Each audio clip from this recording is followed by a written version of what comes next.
तो कैसे हैं आप लोग? आई होप आप सब अच्छे होंगे और मैं आकाश आप सभी का स्वागत करता हूं आपके अपने YouTube channel AKS star classes में। तो बच्चों, आज हम लोग इलेक्ट्रोस्टैटिक्स में पहला अध्याय वैद्युत आवेश तथा क्षेत्र का चौथा पार्ट देखने वाले हैं। इस पार्ट में बच्चों हम लोग इलेक्ट्रिक फील्ड और electric field due to a point charge यानी वैद्युत क्षेत्र और किसी बिंदु आवेश के कारण वैद्युत क्षेत्र की तीव्रता कितना होता है, इस पे चर्चा करेंगे। तो सबसे पहले बच्चों हम लोग वैद्युत क्षेत्र जानते हैं, फिर जानेंगे वैद्युत क्षेत्र की तीव्रता के विषय में, फिर जानेंगे किसी बिंदु आवेश के कारण वैद्युत क्षेत्र की तीव्रता के विषय में, उसके बाद उससे रिलेटेड कुछ न्यूमेरिकल।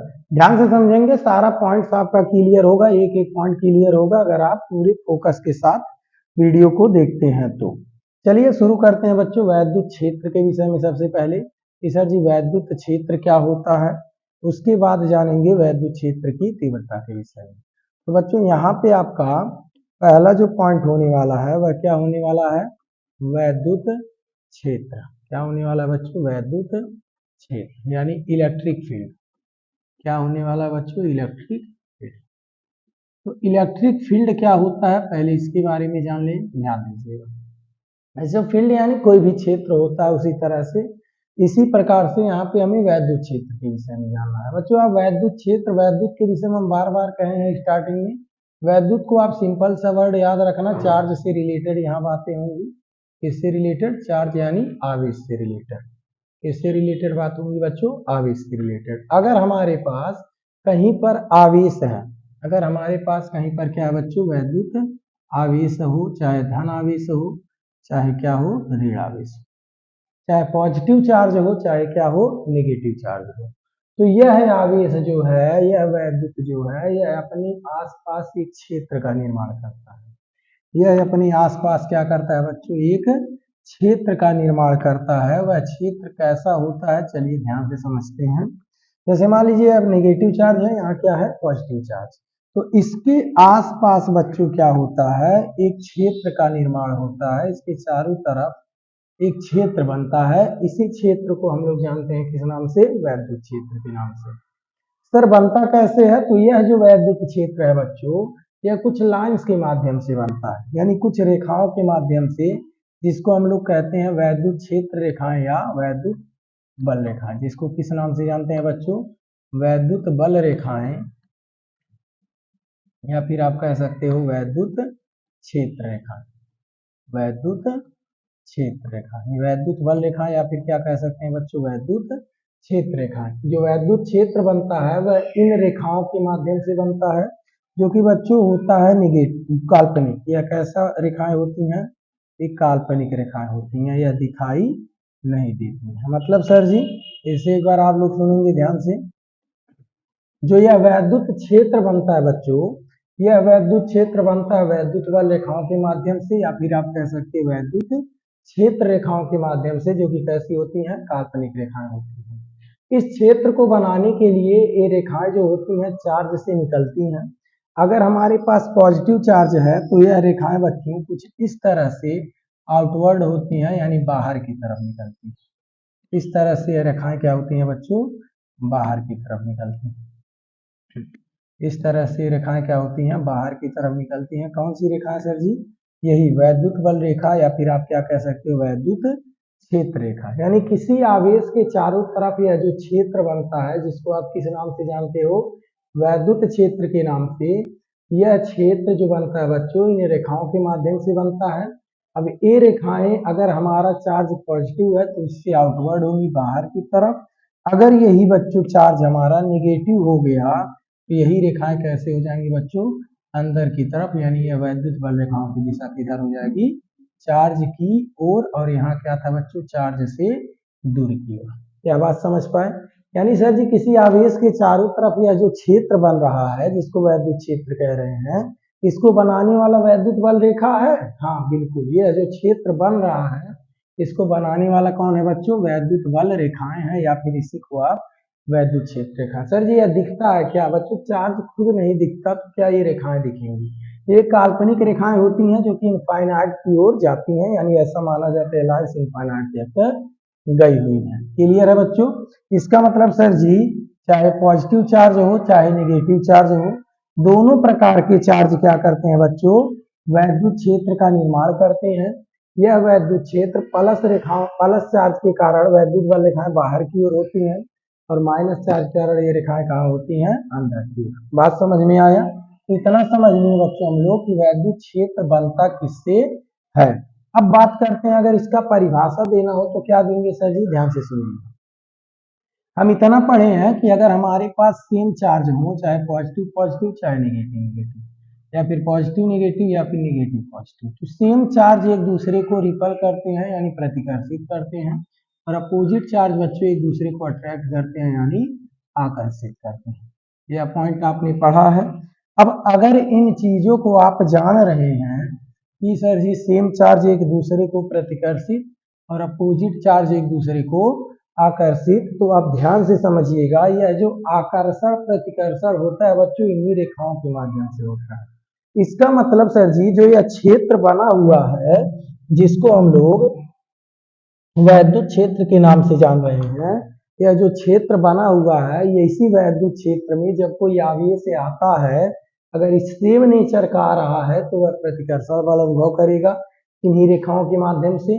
और अगर अपोजिट चार्ज आ रहा है, जैसे यह प्लस है तो अंदर कोई नेगेटिव चार्ज आए, पॉजिटिव चार्ज है अंदर कौन आए, नेगेटिव चार्ज, तो एक आकर्षण बल अनुभव करेगा इन्हीं रेखाओं के माध्यम से। समझ पा रहे होंगे? फिर से सुनिएगा, वैद्युत क्षेत्र को अगर आपको परिभाषित करना है तो क्या कहोगे बच्चों, ध्यान से सुनना। किसी आवेश के चारों तरफ का वह क्षेत्र, किसी आवेश के चारों तरफ का वह क्षेत्र जिसमें कोई अन्य आवेश, जिसमें कोई अन्य आवेश आकर्षण या फिर प्रतिकर्षण बल का क्या करता हो, अनुभव करता हो, तो इसी क्षेत्र को हम लोग किस क्षेत्र के नाम से जान लेते हैं, वैद्युत क्षेत्र।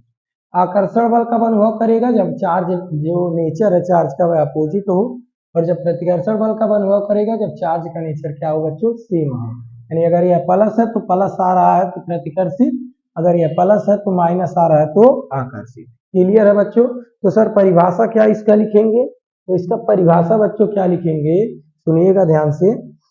अगर इसका हम डेफिनेशन लिखना चाहें वैद्युत क्षेत्र का तो क्या कहेंगे बच्चों, ध्यान से सुनिएगा। कहेंगे क्या, किसी आवेश के, किसी आवेश या फिर वैद्युत आवेश के चारों तरफ का वह क्षेत्र, चारों ओर का वह क्षेत्र जिसमें कोई अन्य आवेश, जिसमें कोई अन्य आवेश क्या करे बच्चों, आकर्षण या प्रतिकर्षण, आकर्षण या प्रतिकर्षण बल का अनुभव करता हो, अनुभव करता हो। तो बच्चों इसी क्षेत्र को, यानी जिस क्षेत्र में यह आकर्षण और प्रतिकर्षण बल का अनुभव कर रहा है, तो इसी क्षेत्र को हम किस नाम से जानते हैं बच्चों, वैद्युत क्षेत्र कहते हैं। इस क्षेत्र को क्या कहते हैं, वैद्युत क्षेत्र। बच्चों यह क्षेत्र हमने बताया किसके माध्यम से बनता है, वैद्युत बल रेखाओं के माध्यम से, वैद्युत बल रेखाओं के माध्यम से। वैद्युत बल रेखाएं इसको बनाती हैं, या फिर आप इसी को कह सकते हो बच्चों वैद्युत क्षेत्र रेखाएं। यह जो रेखाएं होती हैं बच्चों आप याद रखिएगा काल्पनिक रेखाएं होती हैं। अगर पॉजिटिव चार्ज है तो उस चार्ज से यह रेखाएं जो है बच्चों बाहर की तरफ होंगी, और अगर नेगेटिव चार्ज है तो उसके लिए यह रेखाएं कहाँ होंगी बच्चों, अंदर की तरफ। आई होप समझे होंगे इस बारे में। तो वैद्युत क्षेत्र क्या है, तो सिंपली याद रखेंगे किसी आवेश के चारों तरफ का वह क्षेत्र जिसमें कोई अन्य आवेश आकर्षण या प्रतिकर्षण बल का अनुभव करता है, तो इसी क्षेत्र को क्या कहते हैं बच्चों, वैद्युत क्षेत्र कहते हैं। यह जो क्षेत्र होता है वैद्युत बल रेखाएं या फिर काल्पनिक बल रेखाओं के, वैद्युत बल रेखाएं या फिर वैद्युत क्षेत्र रेखाओं के माध्यम से बनता है, जो कि कैसी रेखाएं होती हैं, काल्पनिक रेखाएं होती है। इनका अस्तित्व इनफाइनाइट तक जाता है, यानी ये लाइंस कहाँ तक जाती है बच्चों, इनफाइनाइट तक। क्लियर है बच्चों? तो वैद्युत क्षेत्र समझ में आया। अब बात करें बच्चों हम लोग वैद्युत क्षेत्र की तीव्रता की। अगर आप लोग वैद्युत क्षेत्र समझ पाए हो तो अब बात करेंगे वैद्युत क्षेत्र की तीव्रता की। यह क्या है सर जी, ध्यान से सुनेंगे क्या है। अगर बात करें बच्चों वैद्युत क्षेत्र की तीव्रता की, तो इसका क्या मतलब है, intensity of electric field, electric intensity of electric field. यह क्या है सर जी, ध्यान से समझिए। वैद्युत क्षेत्र की तीव्रता की बात करिए बच्चों, तो तीव्रता को आप ऐसे आप अनुमान अपने भाषा में समझ सकते हो, वैल्यू से, मान से। वैद्युत क्षेत्र का मान मतलब क्या सर जी, ये बताइए, ये जो आवेश है तो ये अपने आसपास क्या बना रहा है, वैद्युत क्षेत्र बना रहा है। यह आवेश अपने आसपास क्या बना रहा है, वैद्युत क्षेत्र बना रहा है। तो जैसे जैसे आप आवेश से दूर जाते जाएंगे, वैद्युत क्षेत्र का मान कम होता जाएगा, यानी इसका जो प्रभाव है बच्चों का क्या होता जाएगा, कम होता जाएगा। यानी आवेश से जैसे जैसे आप दूर जाएंगे तो वैद्युत क्षेत्र का प्रभाव धीरे धीरे क्या होता जाएगा, कम होता जाएगा। तो हर एक बिंदु पे कितना वैद्युत क्षेत्र का मान है, इस पॉइंट पे कितना वैद्युत क्षेत्र का मान है, इस पॉइंट के पे कितना वैद्युत क्षेत्र का मान है, तो इन्हीं बिंदुओं पर जो वैद्युत क्षेत्र का मान होता है बच्चों, उसी को हम कहते हैं क्या, वैद्युत क्षेत्र की तीव्रता। सर जी फाइंड कैसे करते हैं, तो इसके लिए हम कुछ नहीं करते हैं, ध्यान से समझिएगा। इस जिस बिंदु पर हमें वैद्युत क्षेत्र का मान ज्ञात करना होता है, उस बिंदु पर हम लोग एक परीक्षण आवेश ला देते हैं, एक टेस्ट चार्ज ला देते हैं। और आप जस्ट आपने अभी पढ़ा कि सर जी जब इस क्षेत्र में कोई आवेश आता है तो वह आकर्षण या फिर प्रतिकर्षण बल का अनुभव करता है। तो जब इस बिंदु पे हम कोई परीक्षण आवेश लेकर आते हैं बच्चों, तो उस परीक्षण आवेश पर एक बल लगता है, जैसा कि हमने अभी पीछे पढ़ा।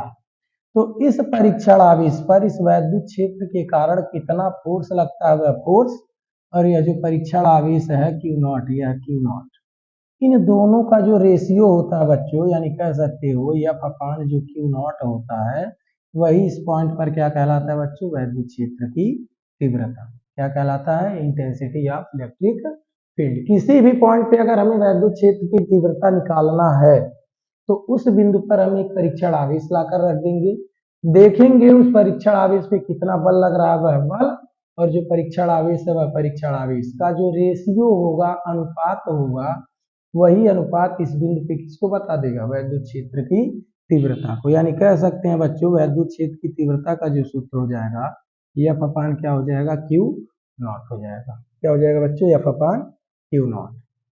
अगर हम इसके मात्रक की बात करें बच्चों, तो इसका जो SI मात्रक होता है, तो आप जानते हो बल जो है, बल का मात्रक न्यूटन होता है, बल का मात्रक न्यूटन बटे यानी प्रति आवेश का क्या, कूलम। इसका SI मात्रक बच्चों हो जाता है न्यूटन प्रति कूलम। समझ पाए होंगे। तो वैद्युत क्षेत्र की तीव्रता का मात्रक न्यूटन प्रति कूलम होता है। एक मात्रक और होता है वोल्ट प्रति मीटर। अब यह कैसे होता है, तो इसके विषय में अभी आगे हम लोग जानेंगे कि सर जी यह मात्रक कैसे लिखा गया है। तो आई होप यह पॉइंट समझ पाए होंगे। वैद्युत क्षेत्र की तीव्रता क्या है, तो आप सिंपली याद रखिएगा, वैद्युत क्षेत्र की तीव्रता का मतलब वैद्युत क्षेत्र का मान। किसी भी बिंदु पर हमें अगर वैद्युत क्षेत्र का मान निकालना है तो उस बिंदु पर हम एक परीक्षण आवेश लाकर रख देंगे और देखेंगे कि उस परीक्षण आवेश पर कितना फोर्स लग रहा है।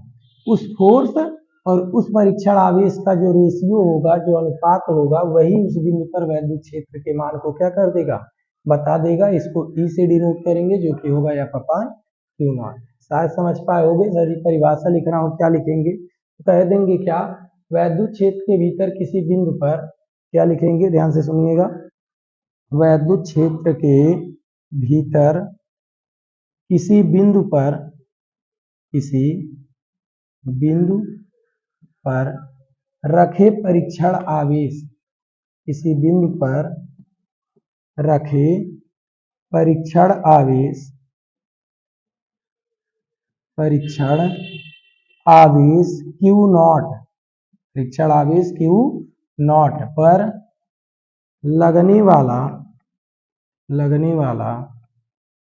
बल F तथा परीक्षण आवेश Q नॉट के अनुपात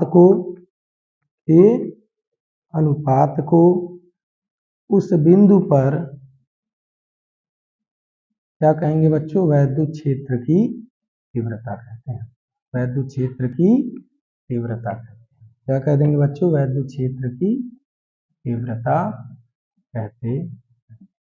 समझ पाए होंगे। तो अगर इसका डेफिनेशन लिखना है तो क्या लिखोगे, वैद्युत क्षेत्र के भीतर किसी बिंदु पर रखे परीक्षण आवेश Q नॉट पर लगने वाला बल F तथा परीक्षण आवेश Q नॉट का जो अनुपात होगा वही अनुपात बच्चों उस बिंदु पर क्या कहलाएगा, वैद्युत क्षेत्र की तीव्रता E बराबर F अपान क्यू नॉट। मात्रक क्या होगा बच्चों, न्यूटन प्रति कूलम या फिर वोल्ट प्रति मीटर। तो इतना बात समझ पाए होगे कि सर जी वैद्युत क्षेत्र की तीव्रता का मतलब क्या है, किसी बिंदु पर वैद्युत क्षेत्र का मान जो कि ज्ञात कैसे होगा, F अपान क्यू नॉट से। कभी कभी बच्चों यही तीव्रता हमें डिस्टेंस के फॉर्म में पूछ लेता है। किसके फॉर्म में पूछ लेता है बच्चों, डिस्टेंस के फॉर्म में। मतलब सर जी जैसे हमने बताया, जैसे जैसे दूरी बढ़ता जाएगा, जैसे जैसे दूरी बढ़ता जाएगा वैसे वैसे वैद्युत क्षेत्र के मान में क्या आती जाएगी, कमी आती जाएगी। तो अगर इस दूरी के फॉर्म में इसको हम लिखना चाहें, इस सूत्र को लिखना चाहें, यानी इस पॉइंट को हम एक हेडिंग के रूप में लिखना चाहें, तो कह सकते हैं बिंदु आवेश के कारण, बिंदु आवेश के कारण किसी बिंदु पर, किसी बिंदु पर वैद्युत क्षेत्र की तीव्रता, वैद्युत क्षेत्र की तीव्रता, electric field intensity due to a point charge, electric field intensity due to a point charge. ध्यान से समझेंगे, किसी बिंदु आवेश के कारण, किसी बिंदु आवेश के कारण किसी बिंदु पर वैद्युत क्षेत्र की तीव्रता अगर हम डिस्टेंस के फॉर्म में निकालना चाहें, दूरी के फॉर्म में, तो कैसे निकालेंगे बच्चों, ध्यान से देखिएगा। जैसे हमने देखा अगर हमारे पास एक आवेश है, ये अपने आसपास बना रहा है वैद्युत क्षेत्र, कोई बालक कह दे सर जी इस आवेश से हमें बताइए r दूरी पर कितना वैद्युत क्षेत्र की तीव्रता होगा, कितना वैद्युत क्षेत्र का तीव्रता होगा, यानी r दूरी पर कितना वैद्युत क्षेत्र का तीव्रता होगा। तो हमने सिंपली बताया जिस पॉइंट पर वैद्युत क्षेत्र की तीव्रता निकालना है वहां एक टेस्ट चार्ज रख दीजिए। कहीं पर भी हमें अगर वैद्युत क्षेत्र की तीव्रता निकालना है तो वहां पे क्या रख दें, परीक्षण आवेश रख दीजिए। तो चलिए पहले रखते हैं परीक्षण आवेश। यह जो आवेश है मान ले रहे हैं हमारा क्यू है, और यहाँ पर एक परीक्षण आवेश हमने क्या रख दिया, क्यू नॉट। तो होता क्या है, तो आपने देखा जैसे ही परीक्षण आवेश रख रहे हैं तो इस पर एक फोर्स लग रहा है, इस पर क्या लग रहा है बच्चों, एक फोर्स लग रहा है। तो अगर हम इस फोर्स को फाइंड करना चाहें, निकालना चाहें कि इस आवेश के कारण इस पर कितना फोर्स लग रहा है, तो आप कूलाम के नियम से कह सकते हो बच्चों, कूलाम के नियम से आप कह सकते हो, कूलाम के नियम से इस पर कितना फोर्स लगेगा, तो कहोगे सर जी यह बराबर ए Q1, सॉरी Q1 की जगह क्या Q है, Q2 की जगह क्या है बच्चों, Q नॉट अपान दूरी कितना है इनके बीच, आर स्क्वायर। यही तो कूलाम्स लॉ है, K Q1 Q2 upon r square. इसका मतलब सर जी इस Q के कारण इस Q नॉट पर जो फोर्स लग रहा है वह कितना लग रहा है, K Q naught upon r square. अब बताओ वैद्युत क्षेत्र की तीव्रता का जो परिभाषा आपने अभी जस्ट पढ़ा, तो उस परिभाषा के अनुसार अगर हम बात करें बच्चों, तो हमने पढ़ा सर जी E बराबर F अपान क्यू नॉट। यहाँ पे जैसे ही F का वैल्यू आप रखेंगे इस सूत्र में, तो आप क्या कहोगे, F की जगह सर जी हो जाएगा K Q नॉट अपान क्या, आर स्क्वायर। और यहाँ ऑलरेडी बटे में क्या था बच्चों, Q नॉट। तो यहाँ अगर हम लिख दें Q नॉट, तो Q नॉट से Q नॉट कैंसिल, हमें देखने को मिलेगा कि Q अपान आर स्क्वायर जो कि दूरी r के फॉर्म में है। अगर बच्चों यहाँ k का मान रख दें तो हम इसी को कह सकते हैं 1 upon 4 pi epsilon naught Q upon r square. मात्रक आप जान ही लिए न्यूटन प्रति कूलम। तो यह सूत्र जो बच्चों है यह दूरी के फॉर्म में है, यानी आप कह सकते हो, यहाँ पहले लिख दीजिएगा, जहाँ 1 अपान 4 पाई एप्सिलॉन नॉट का मान कितना होता है बच्चों, 9 गुणे 10 के पावर 9 न्यूटन मीटर स्क्वायर प्रति coulomb square, 1 upon 4 pi epsilon not का मान। यानी इस सूत्र से आप एक निष्कर्ष निकाल सकते हो कि सर जी ई जो है वह डायरेक्ट प्रोपोर्शनल है किसके, 1/r स्क्वायर के। यानी अगर दूरी को हम बढ़ाते जाएं तो वैद्युत क्षेत्र की तीव्रता क्या होती जाएगी, घटती जाएगी, और अगर दूरी को घटाते जाएं तो वैद्युत क्षेत्र की तीव्रता क्या होती जाएगी, बढ़ती जाएगी। शायद समझ पाए होंगे। तो इस सूत्र के माध्यम से बच्चों हम वैद्युत क्षेत्र का जो मान होता है उसको ज्ञात कर सकते हैं दूरी के अनुसार। अगर दूरी बदले तो इसका यूज करेंगे, और अगर फोर्स दिया हो बच्चों तो इसका यूज कर लेंगे। समझ पाए होंगे। तो सर जी क्या होता है, फिर से एक बार समझ लीजिएगा, बिंदु आवेश के कारण किसी बिंदु पर वैद्युत क्षेत्र की तीव्रता का जो व्यंजक होता है, सूत्र होता है, क्या होता है, E इज इक्वल टू के क्यू अपान आर स्क्वायर। आया कैसे है, तो सबसे पहले जितनी दूरी पर निकालना वहां एक टेस्ट चार्ज रख दिए, उस टेस्ट चार्ज पर इसके कारण कितना फोर्स लगा कूलाम के नियम से। परिभाषा हमारा वैद्युत क्षेत्र की तीव्रता का क्या था, ई बराबर F upon Q not, F का वैल्यू रख दिए। सॉल्व करने पर हमारा वैद्युत क्षेत्र की तीव्रता आ गया। सर जी प्रश्न कैसे पूछता है, तो चलिए अगर हम इतना पॉइंट समझ लिए तो कुछ प्रश्नों पे चर्चा हो जाए। सर जी प्रश्न कैसे पूछता है, तो यहाँ पे देख सकते हैं एक प्रश्न लिखा हुआ है, अगर आपको विजिबल हो, दिख रहा हो स्पष्ट, तो इस प्रश्न को समझने का कोशिश करेंगे। दिख रहा है भाव इसमें? अगर इस प्रश्न को ध्यान से देखेंगे आप लोग, तो कहा जा रहा है 5 × 10⁻⁴ कूलाम आवेश, यानी जो बच्चों आवेश है वह आवेश कितना है, 5 × 10⁻⁴ कूलाम आवेश दे दिया है, और कहा है इस आवेश पर 2.25 न्यूटन का बल कार्य कर रहा है। जो बल कार्य कर रहा है कितने का, 2.25 न्यूटन का बल कार्य कर रहा है। तो कहा जा रहा है उस बिंदु पर वैद्युत क्षेत्र की तीव्रता ज्ञात कीजिए। तो बच्चों वैद्युत क्षेत्र की तीव्रता हमने देखा ई है, यही पूछा है। तो यहाँ पे बच्चों फोर्स और चार्ज दिया है, तो हमने वैद्युत क्षेत्र की तीव्रता का 2 सूत्र पढ़ा, एक पढ़ा एफ अपान क्यू नॉट और एक पढ़ा बच्चों ई बराबर के क्यू अपान आर स्क्वायर। तो यहाँ पे दूरी का फॉर्म तो कोई दिया नहीं है, इसलिए इस फॉर्म का यूज करें, तो हम यहाँ से कह सकते हैं बच्चों ई बराबर एफ अपान क्यू नॉट वैद्युत क्षेत्र की तीव्रता हो जाएगी। तो यहाँ से अगर एफ देखा जाए तो कितना दिया है, 2.25 बटे, यहाँ पे देखा जाए क्यू का मान जो दिया है 5 × 10⁻⁴ दिया है। अब यहाँ से देखा जाए बच्चों अगर -4 को ऊपर ले जाते हैं तो हो जाएगा +4 और बटे में कितना हो जाएगा बच्चों 5। अब यहाँ से अगर डिवाइड करो, तो अगर डायरेक्ट डिवाइड नहीं कर पा रहे हैं तो एक जीरो इससे ले लीजिए, तो यह हो जाएगा 22.5 और यहाँ केवल कितना बचेगा 3 बटे कितना 5 से डिवाइड कर दो, तो यहाँ से आप कह सकते हैं बच्चों E = 5 चौका 20, 2 बचा 5 बचे 25, यानी 4.5 × 10 पे 3 न्यूटन प्रति कूलाम, इतना वैद्युत क्षेत्र की तीव्रता हो जाएगा। 4.5 × 10 पे 3 न्यूटन प्रति कूलाम। शायद समझ पाए होंगे इस पॉइंट को, यानी इस आवेश के कारण जिस पर इतना फोर्स लग रहा था, इस आवेश पर जो इतना फोर्स लग रहा था, जिस पॉइंट पर यह रखा होगा उस पर कितना वैद्युत क्षेत्र की तीव्रता होगी बच्चों, 4.5 × 10 पे न्यूटन। सर जी यह समझ में आया। सर जी यह दूरी वाला फॉर्म कैसे यूज करेंगे, तो चलिए इसको भी देखते हैं कि इस दूरी वाले फॉर्म को कैसे यूज किया जाएगा। क्लियर है इतना? तो चलिए अगले प्रश्न की ओर चलते हैं। तो अगला प्रश्न क्या है बच्चों, ध्यान देंगे, आप लोग स्क्रीनशॉट लेना चाहते हैं तो ले सकते हैं प्रश्न का। चलते हैं अगले प्रश्न की ओर। अगला प्रश्न बच्चों हमारा क्या है, ध्यान देंगे, अगला प्रश्न यहाँ पे दिया हुआ है,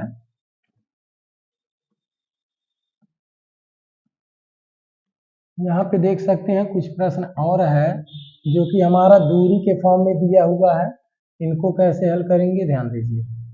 यहाँ पे पहला प्रश्न देख सकते हैं बच्चों, कहा जा रहा है एक अल्फा कण 15 × 10⁴ न्यूटन प्रति कूलाम के वैद्युत क्षेत्र में स्थित है, उस पर लगने वाले वैद्युत बल की गणना कीजिए। यानी एक अल्फा कण है बच्चों, तो अल्फा कण समझ लीजिए, अल्फा कण पर 2 प्रोटॉन के बराबर चार्ज होता है, जिसको हीलियम का नाभिक भी कहते हैं। यानी अगर हम चार्ज की बात करें बच्चों तो 2 प्रोटॉन के बराबर होगा, यानी आप कह सकते हैं कि 2 × प्रोटॉन यानी 1.6 × 10⁻⁹ कूलाम, यानी हो जाएगा 3.2 × 10⁻⁹। यानी जो अल्फा कण है बच्चों इस पर टोटल चार्ज हो जाएगा 3.2 × 10⁻⁹ कूलाम। अब कहा जा रहा है इस पर कितना बल लग रहा है बच्चों, तो जो फोर्स लग रहा है वह लग रहा है 15 × 10⁴ न्यूटन प्रति कूलाम, इतने का फोर्स लग रहा है। क्या पूछा है, वैद्युत बल की उस पर लगने वाले, क्या कहा है, 15 × 10⁴ न्यूटन प्रति कूलाम के वैद्युत क्षेत्र में, सॉरी यहाँ पे वैद्युत क्षेत्र का मान दिया है, इसका मान दिया है वैद्युत क्षेत्र न्यूटन प्रति कूलाम, यानी इलेक्ट्रिक फील्ड दिया हुआ है। क्या पूछा है, वैद्युत बल। या तो ये भी आपका इसी सूत्र पे है, E बराबर एफ अपान क्यू नॉट पर, तो इसको आप लोग लगा लेंगे। एफ का मान आपको पता है इतना, और क्यू का भी मान पता है 15 यहाँ पे यह पूछा है, तो आप कह सकते हैं यहाँ से एफ = क्यू नॉट ई, यानी क्यू नॉट का मान इतना दिया हुआ है 3.2 × 10⁻⁹, यानी यहाँ से कह सकते हैं 3.2 × 10⁻⁹ गुणे ई का मान कितना दिया है बच्चों, तो 15 × 10⁻⁴ 4। इसको अगर हल करो तो यहाँ मल्टीप्लाई कर लो, 15 दूना 30 0, 15 3 45 3 48, यानी 48.0 गुणे 19 में से 4 घटेगा -15 न्यूटन, इतना फोर्स हो जाएगा। या फिर इसी को आप लिख सकते हो 4.8 गुणे 10 पे -14 न्यूटन, दोनों आंसर सही है।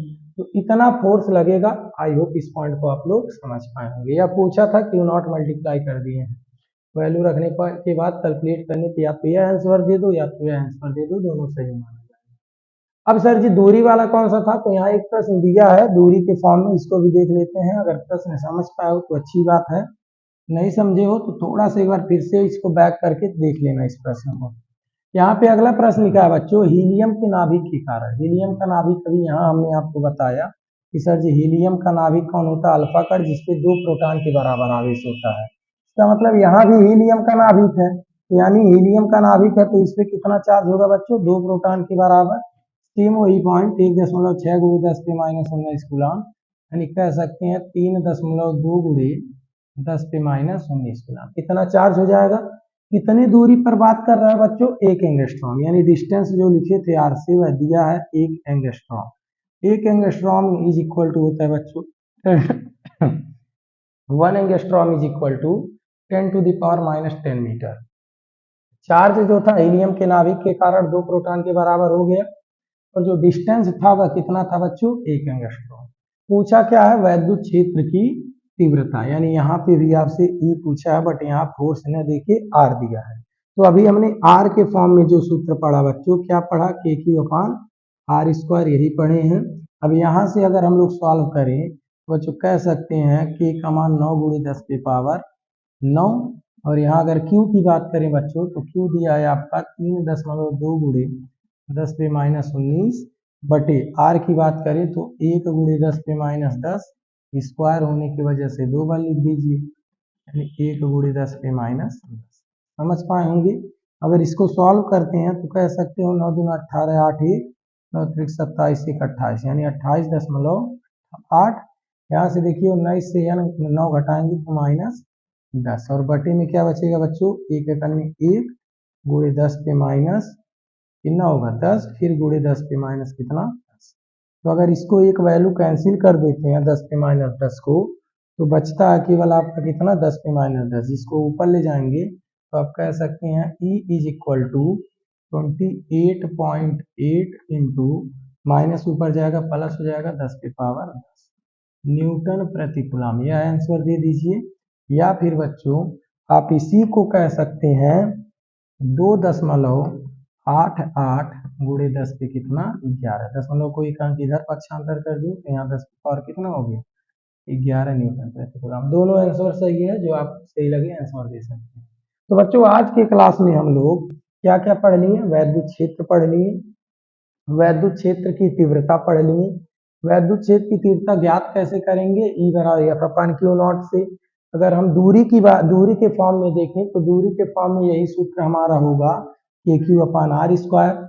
इन दोनों फार्मूला से रिलेटेड हम लोग कुछ प्रश्न देख लिए। आई होप आप लोग ये सारे प्रश्न समझ पाए होंगे। अगर आपको सारे पॉइंट्स क्लियर हैं तो बहुत अच्छी बात है, नहीं क्लियर है तो पूरा वीडियो एक बार रिकैप कीजिएगा, ज़्यादा बड़ा नहीं 15-20 मिनट का होगा। सारे पॉइंट्स क्लियर हो जाएंगे और सारी चीज़ें समझ में आ जाएंगी। एग्जाम आप व्यू से इंपॉर्टेंट पॉइंट था। अगर आपको अच्छा लगा हो तो वीडियो को लाइक करें, चैनल को सब्सक्राइब करके और भी दोस्तों में शेयर करें। मिलते हैं हम लोग नेक्स्ट क्लास में, तब तक के लिए धन्यवाद। All the very best.